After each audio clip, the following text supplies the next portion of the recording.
Hello বন্ধুরা, দেখতে পাচ্ছেন এই যে আমি এখন আমাদের বাড়ি থেকে নামছি। আর এই হচ্ছে আমাদের বাড়ির রাস্তা, আর এটা হচ্ছে আমাদের বাড়ি। আমাদের বাড়ি এখন ভেতরটা প্লাস্টার আছে, বাইরেটা এখনো প্লাস্টার হয়নি।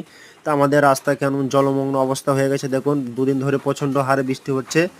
আর আমাদের রাস্তাটা এখনও আপনার সরকার থেকে এখনও ঢালাই করে দেয়নি। তা যখনই ভোট আসবে, পঞ্চায়েত ভোট, তখনই বলবে আপনারা আমাদের ভোট দিয়ে জয়যুক্ত করুন, আমরা ঠিক আপনাদের রাস্তা পাকা করে দেবো, আপনাদের কোনো চিন্তা নেই, আপনাদের রাস্তা আমরা সোনা দিয়ে বানিয়ে দেবো। সোনা তো দূরের কথা রে ভাই, একটা টিন দিয়েও দিয়ে দেয় না আমাদের রাস্তাটা। দেখতে পাচ্ছেন আমরা কত কষ্ট করে যাতায়াত করি।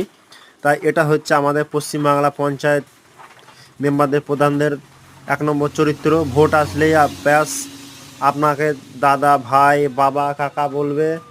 আর যখন ভোট পেরিয়ে যাবে আপনার গায়ে গা ঠেকলেও আপনাকে চিনতে পারবে না। আর এই যে কুচি কাঁচা ইটগুলো দেখছেন, এগুলো আমরা নিজেরা ভাড়া থেকে কিনে নিয়ে এসে দিয়েছিলাম ট্র্যাক্টরে করে। তা ভিডিওটি আপনারা বেশি বেশি করে শেয়ার করে অন্যকে দেখার সুযোগ করে দিন।